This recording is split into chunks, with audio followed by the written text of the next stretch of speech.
Hello, ಈಗ ಒಂದ್ ಆನೆ ಈಜಾಡ ಕೆರೆ ಒಳಗ್ ಹೋಗುತ್ತೆ, ಆಚೆ ಹೆಂಗ್ ಬರುತ್ತೆ? ಹೆಂಗ್ ಬರುತ್ತೆ? ಹೆಂಗ್ ಹೋಗಿರುತ್ತೋ ಹಂಗೆ ವಾಪಸ್ ಬರುತ್ತೆ. ಇಲ್ಲ ಅಲಿ, ಮತ್ತೆ ಯಾವ ಆಗ್ಬಿಟ್ಟು ಆಚೆ ಬರುತ್ತಲೇ? ಹೊಟ್ಟೆ ಎಷ್ಟು ಉರ್ಸ್ತಾವ್ರೋ ಆ ಭಗವತ್ನ ನೋಡಿದ್ರೆ. ಒಬ್ಬ ಹುಡುಗ ಪ್ರತಿ ವರ್ಷ ಅವ್ನ್ ಬರ್ತಡೆಗೆ ಉಂಡಿಗೆ ₹1 ಆಗ್ತಿದ್ನಂತೆ. 60 ವರ್ಷ ಆದ್ಮೇಲೆ ನೋಡಿದ್ರೆ ಅದ್ರಲ್ಲಿ ಬರೀ ₹12 ಐತಂತೆ. ಹೆಂಗೆ ಅಂದ್ರೆ ಅವ್ನು ಯಾರ ಚಪ್ಪಲಿ ಇರ್ತಾನೆ ಎತ್ಕೊಂಡಿರ್ತಾನೆ. ಇಲ್ಲ ಅಲಿ, ಮತ್ತೆ ಅವ್ನ್ ಬರ್ತಡೆ ಫೆಬ್ರವರಿ 29 ಇತ್ಲೇ. ನನ್ನ ಮಕ್ಕಳು ಒಂದೊಂದಲ್ಲ.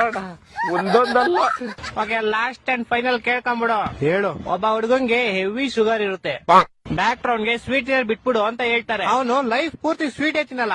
ಯಾಕೆ ಹೇಳು? ಇದಕ್ಕೂ ಯಾವ್ದೋ ಉಲ್ಟಾ ಸೀದಾ ಆನ್ಸರ್ ಇರುತ್ತೆ ಪಕ್ಕ.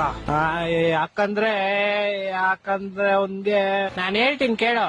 ಯಾಕಂದ್ರೆ ಆವಾಗ್ಲೇ ಹೇಳದ್ನಲ್ಲ, ಅವ್ನಿಗೆ ಶುಗರ್ ಇರುತ್ತೆ, ಡಾಕ್ಟರ್ ಹೇಳ್ತಾರೆ. ಅದಕ್ಕೆ ಹೊಟ್ಟೆ ಎಷ್ಟು ಉರ್ಸ್ತಾವ್ರೋ ಆ ಭಗವತ್ನ ನೋಡಿದ್ರೆ.